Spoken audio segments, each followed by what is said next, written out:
महाराष्ट्र में चुनावी सरगर्मियां कम होने का नाम नहीं ले रही है। एक तरफ जहां महाराष्ट्र की जनता नए मुख्यमंत्री का इंतजार कर रही है, तो वहीं सियासी सरगर्मियां भी तेज हो रखी है। चुनाव में महायुति के शानदार प्रदर्शन और बम्पर जीत के बाद अब मुख्यमंत्री पद को लेकर मंथन का दौर जारी है।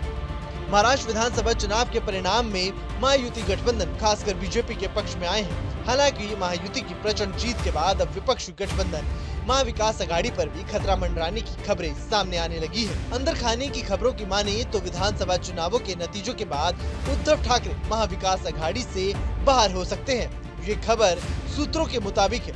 ये महाविकास आघाड़ी के लिए एक बड़ा झटका भी माना जा सकता है। बताया जा रहा है कि उद्धव ठाकरे के सामने शिवसेना यूबीटी के नेताओं ने नाराजगी पेश की है। साथ ही यूबीटी के नेताओं ने ये भी कहा कि महाविकास आघाड़ी के साथ विधानसभा चुनाव में चुनाव लड़कर कोई खास फायदा नहीं हुआ।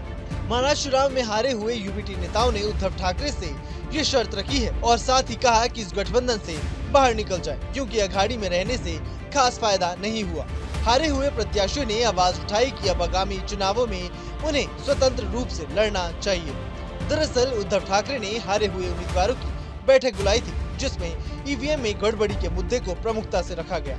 इसी के साथ कुछ हारे हुए उम्मीदवारों ने स्वतंत्र चुनाव लड़ने का भी मुद्दा उठाया। अपनी सीटों पर महायुति से चुनाव हारे शिवसेना यूबीटी उम्मीदवारों का कहना है कि उन्हें महाविकास आघाड़ी के साथ चुनाव लड़कर कोई असर नहीं दिखाई दिया। गौरतलब है कि मुंबई महानगर निगम यानी बीएमसी के चुनाव होने वाले हैं। पिछले 24 साल से उद्धव ठाकरे की मुंबई पर सत्ता रही है।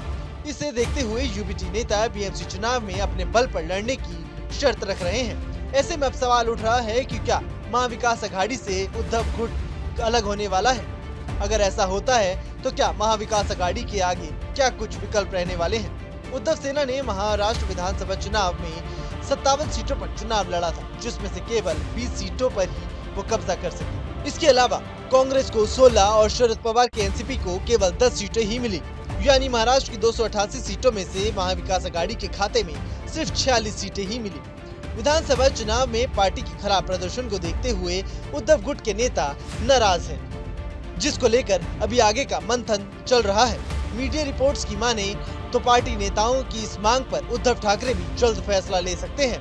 अब देखना होगा कि बीएमसी चुनाव से पहले क्या महाविकास आघाड़ी को एक और बड़ा झटका लग सकता है। अब देखना होगा कि बीएमसी के चुनाव महाविकास आघाड़ी एक साथ लड़ेगी या फिर अलग अलग। Bureau report, news nation.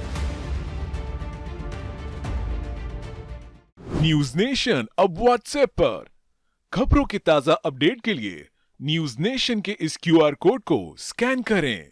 News nation अब व्हाट्सएप पर खबरों की ताजा अपडेट के लिए न्यूज नेशन के इस क्यूआर कोड को स्कैन करें।